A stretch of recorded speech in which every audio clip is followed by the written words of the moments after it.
Welcome back. वक्फे के बाद अबू बकर जौहरी फिर हाजिर खिदमत है। और जनाब, आपको पता है कि बात हो रही थी कि जायचा फ्री बनेगा, तो इसका जो टाइम है उसको आप ख्याल कीजिए। एक हफ़्ते के लिए हमने आपको ये ऑफ़र दी हुई है।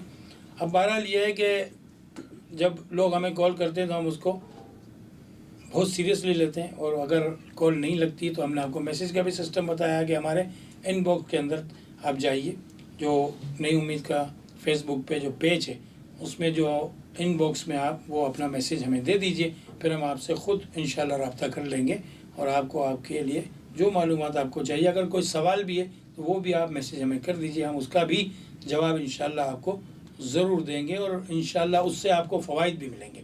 इसके साथ अब चूँकि आपको पता है कि फ़ुटबॉल हो रहे हैं और लोग अटके हुए हैं कि जी जौहरी साहब बताइए कौन कौन जीतने वाला है, तो हमें मजबूर कर दिया लोगों ने कि जी बताइए। लेकिन ये है कि उस पर आपने कोई जुआ सट्टा नहीं लगाना, लेकिन हम बता देंगे कि आज जो मैच हो रहे हैं इसमें क्या क्या होने वाला है, और इन मैचों में यानी कि जो ये तारीखें हैं उसके हवाले से जब हम बात करेंगे तो आपको यकीनन ये मैच देखने में आपकी दिलचस्पी भी है, और जो आप चाह रहे हैं कि भाई ये हो तो हम आपको बता देते हैं कि कौन कौन सा मैच कहाँ कहाँ होने वाला है और क्या जीतने वाले हैं और क्या इसमें कौन सी टीम हारने वाली है, तो उसका हम आपको पूरा तज्जिया दे रहे हैं। तो इसमें जो अब ये क्योंकि तारीख के हिसाब से हम बता रहे हैं आपको कि भाई क्या करना है और क्या नहीं करना है, तो इसमें उसी तारीख को आप रखते हुए वो करेंगे कि जी ये हमने निकाला हुआ है, तो हम आपको पूरा बता दें। डेनमार्क और फ्रांस का मैच हो रहा है, तो इसके अंदर जो है ये तारीख के हिसाब से जो है डेनमार्क के जो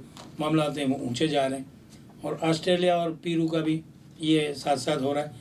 तो इसमें चूँकि दिन के हिसाब से जो है वो पीरू, हालांकि ऑस्ट्रेलिया टीम अच्छी है लेकिन इसके अंदर कुछ मामला ऐसे नज़र आ रहे हैं जो अपने अपने इल्मुल आदात से निकालें, तो इसके अंदर सारे मामला जो जा रहे हैं वो आपकी तरफ से वो पीरू को जा रहे हैं। और पीरू भाई इसका नाम बड़ा खूब है, तो उसमें यकीनन पीरू का जो है वो सितारे हमें ऊंचे नज़र आ रहे हैं। इसके साथ साथ नाइजीरिया और अर्जेंटीना का भी मैच है, तो इसके अंदर जो अर्जेंटीना जो हमें ज़्यादा पावरफुल नज़र आ रही है, ये आप नोट करते रहिए, जल्दी जल्दी बता रहा हूँ मैं आपको। और इसके साथ आइसलैंड और क्रोएशिया का भी मैच है। तो इसके अंदर ये होता है कि हम एक बुर्जों के हिसाब से एक मैथमेटिक्स लगाते हैं, एक हिसाब किताब होता है, और फिर हम बताते हैं, ये उर्फ़ आखिर नहीं होता।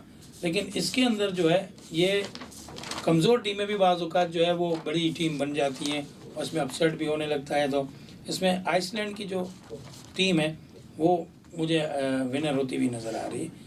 अब बाकी देखते हैं कि क्या हुक्म अल्लाह पाक का होता है।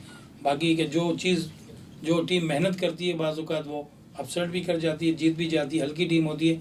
लेकिन ये जो खेल है ये किस्मत के साथ साथ मेहनत का भी खेल है।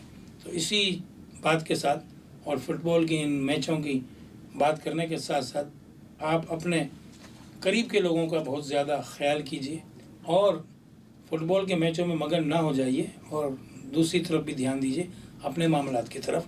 और आपको पता है कि ये मैच जब भी होते हैं, चाहे क्रिकेट के हों चाहे फ़ुटबॉल के हों, तो लोग रात दिन टेलीविज़न पे उसमें लगे होते हैं। तो अपने दीगर कामों को भी अंजाम दीजिए और लोगों को अपने होने का सबूत दीजिए। इसी बात के साथ अबू बकर जौहरी आपसे इजाज़त चाहेगा।